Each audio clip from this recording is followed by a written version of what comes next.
Hi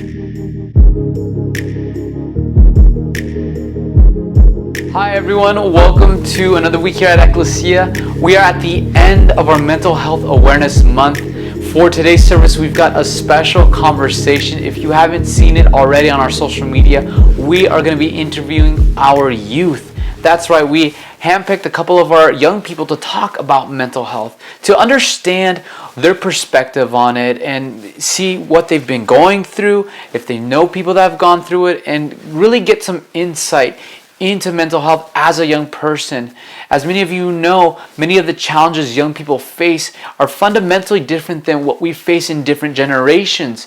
And so I think that today's conversation is going to be critical to understand as us as a church how we can better serve our youth. Not only that, but really understand what the role of faith plays for young people who struggle or have friends that struggle with mental health. So I hope that you will support this service, share it, like it, enjoy it. And I hope that if you're a young person watching this, that you can know that there are people who are going through similar things as well, and that there are so many resources for you to just connect with someone. So I'll see you at the end of the service, and I'll talk to you soon. Take care.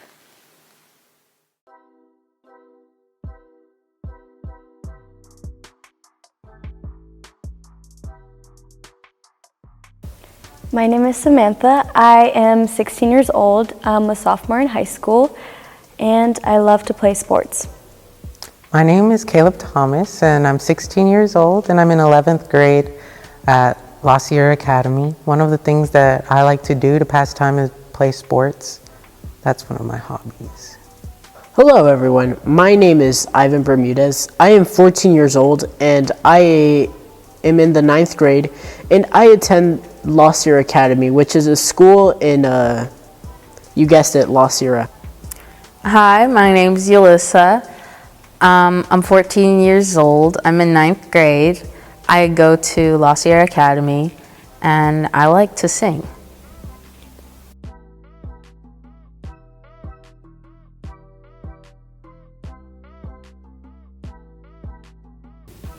I think mental health is a balance of social, your spiritual, and your physical. And whether you have a lack of balance towards all three or you balance it well is how well your mental health is. So I think this pandemic has helped us realize that mental health is something that is really important and shouldn't be overlooked with this whole thing of the coronavirus. We can see that a lot of people started to get depressed and stuff. So we need to focus on ourselves a little bit more and to maintain our sanity, because mental health is something that's really important. So, yeah. Mental health to me is something that's very important. As someone who had problems with mental health, it should not be taken lightly. One time when I was in the 7th grade, I had a lot of pressure building up from expectations of my parents to schoolwork to just grades in general, me seeing them and not being satisfied. I just really wanted the approval of my parents, and I just wasn't being able to get that. And it got so bad to the point that I just started crying. I just didn't know what to do, and I couldn't take it anymore. So I decided to tell my sister about this. And she told my mom, and thanks to my sister, I got help by a therapist, and I'm much better now. I see mental health as a flower. Flowers need attention. You can't neglect them or leave them in a corner or act like they're not there. You have to give it food and water and sunlight, and you have to take care of it. And I see the same thing with mental health. You have to take care of it and not neglect it or act as if it's not there.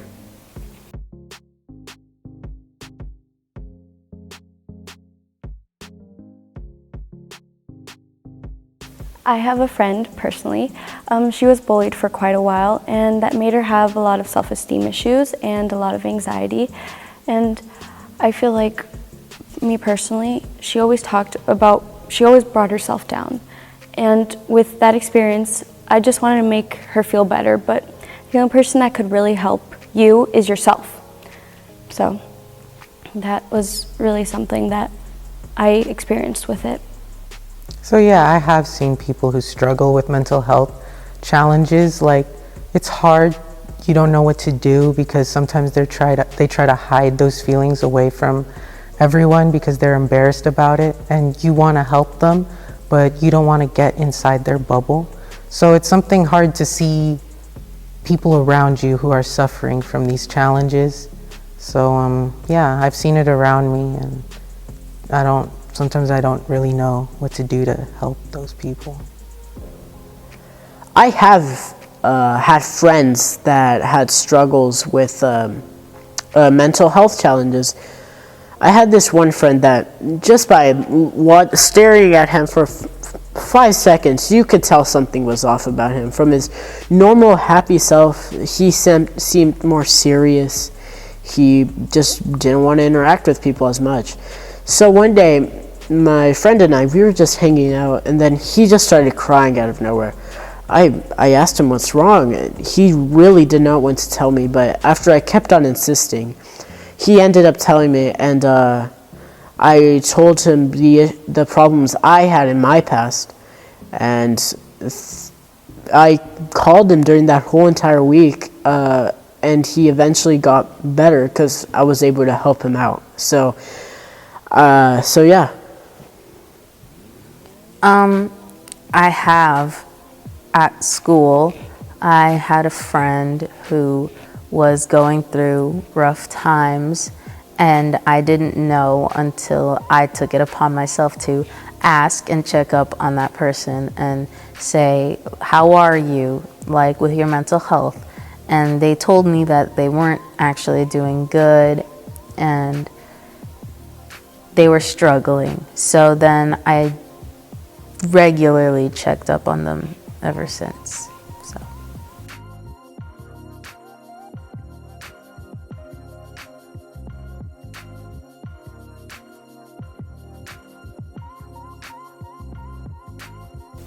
I feel like a lot of people in their situations think that they're alone, but you're never truly alone.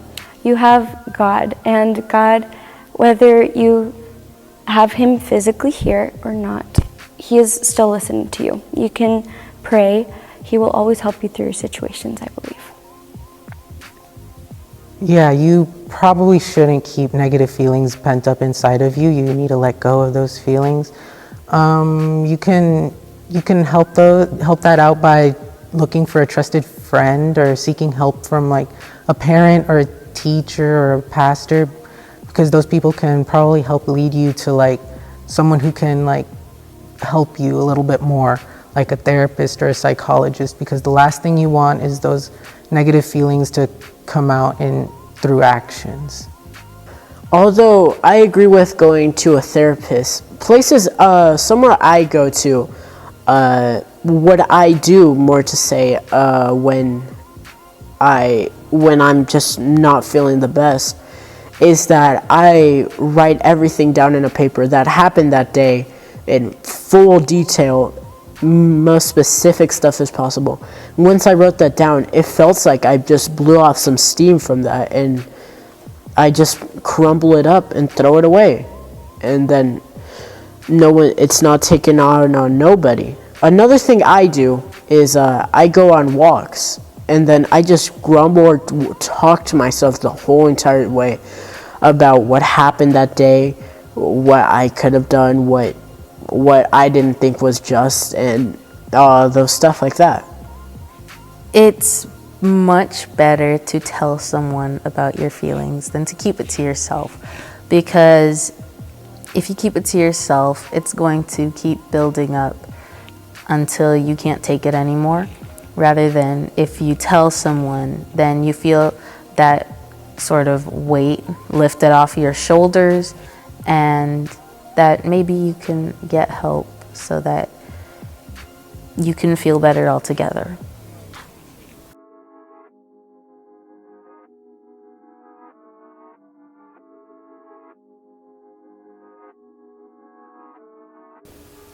I believe many people have different experiences with mental health, and I just think that if we all learned to respect each other's experiences, that mental health would be a lot better. Most of the time, parents think that they know exactly what's going on with their kids, but they also need to like seek help for their kids because they can't solve all the issues that their kids have. That can be through like looking for like a therapist or something, but also the parents need to know that it's not their fault. It could be something going on at home, but it's not necessarily the parents' fault. So they shouldn't feel guilty about it either, but they should just like focus on trying to find help for their kids instead of trying to solve the problem by themselves. Although my parents have changed throughout the years ever since I told you about the pressure they put on me in 7th grade. Something I do notice with a lot of kids these days is that, for example, let me just set something real quick. You're a kid. You just had like 4 tests that school day. It was 6-7 hours long. You come home to do homework half an hour into like an hour in. Your parents come in asking you a bunch of these questions, homework related, say, why is this late per se, or things like that. And you, at least when I had this, I felt the experience that I was letting them down. I couldn't come up to their standards.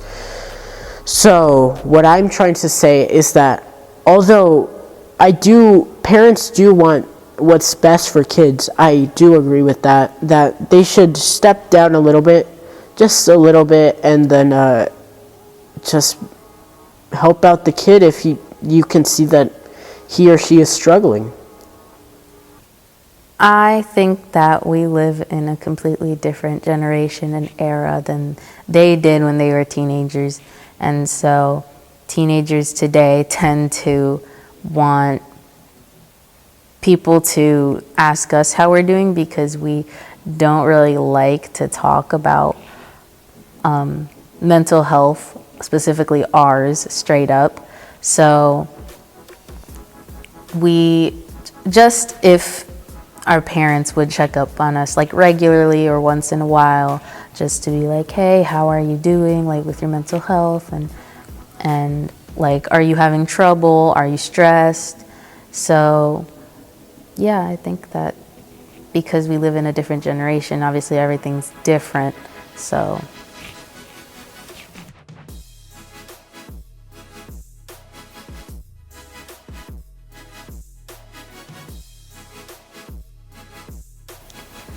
I love this tradition we do at our church. It's called the bienvenida, or the welcome. People shake hands and they laugh and they smile, and that's something I'm really looking forward to as quarantine slowly goes away and we all get to see each other again. I believe that even sometimes just a warm smile can make someone's day, or they can remember it for all their life. With kids who are struggling with mental health challenges, they can like help organize activities so kids aren't alone all the time. They can like organize social gatherings, and because kids really feel important when they're like a part of a group, or as long as they're not alone. They need to make sure that kids have people that they can lean on. The church needs to like be that cross that the kids can lean on. What I believe is that the church can help you with many things, either talking to a pastor, speaking with elders, or even praying to God. I believe that all of these things could help, that you don't have to be alone in a battle you're fighting. You always have people around you to help you. And you have, like I said, you have pastors, elders, and even you can pray, and I can guarantee you will feel much better after you say everything you need. I think that the church could be more open about it, because you can be in the church, you can be super active in the church, doing things for God, and you can have an amazing relationship with God, and you can still struggle with mental health. You can still suffer. And so just because we have an amazing relationship with God does not mean that we can't have our issues of our own. So if the church could be more open and like talk about it more with youth and just bring more awareness to it. Were you not blessed by these interviews? Each person had such an insight to the issue of mental health and how to navigate it. And you've heard some of them have gone through it as well. I know that this was a huge blessing for me, and I hope it's a huge blessing for you as well. And it just goes to show, church, that every generation has something important to say about what's going on in the world. You know, you look back at when you were younger and during your teenager years, and I'm sure the issues that you were facing are so different from what young people are facing now. And so I think this topic that might be a little bit sensitive, it's important that we listen to the school psychologist, we listen to the social worker, we listen to our pastors, we listen to our young people, so that we can educate ourselves and be open to maybe how God can lead us through these different and shifting times. You know, a passage that I'm reminded of that had to do with young people in leadership and the navigating times is Timothy. You know, 1 Timothy, Paul is writing this letter to this young leader of the church. Timothy came from a half Jewish and half Gentile household, and he had just started to enter into church leadership. And so Paul is giving him instructions, guiding him. And he has this great passage that I want to read to you today to wrap up this service. It's from 1 Timothy chapter 4, and it says this in verse 12. Let no one despise you for your youth, but set the believers an example in speech, in conduct, in love, in faith, in purity. Paul is telling Timothy that don't underestimate yourself just because you're a young person. And sometimes in our church dynamic, we dismiss different opinions because maybe they're from a different generation or they don't have the same level of experience or wisdom. And the Bible reminds us that young people have a valid perspective, not only on leadership, but on the issues that come with each generation. So church, I hope that this video, that this service, this whole month of mental health awareness was not only insightful, gave you perspective, but that it gave you more confidence knowing that God is working in the midst. He's working through people, and He wants to help navigate with you mental health, that you are not alone, that not only do you have a God who hears and is faithful, but He has placed people in your life. He has placed the school psychologist, the social worker, the pastor, friends, different dynamics of family members to help you or loved ones that you have deal and better navigate mental health. Before I wrap up, I have one more announcement for all of you. Next week, we are opening up EKKLESIA. I'm so excited to announce that we will be in person. It's been over a year plus of being online, and even though we have appreciated this new opportunity to do church, we are eager to get back in person, to worship together, to start experiencing community aspect that we've been lacking in these last couple of months. So I invite you, if you've been watching our content, I will see you at EKKLESIA in person Saturday next week at 12 p.m. Bring a friend, bring a mask. It is going to be exciting because we are starting off the month of June with a baptism. It just goes to show, church, that God has been moving in the midst of a pandemic. So I'll see you in person on the next one. And remember, stay confident in Him.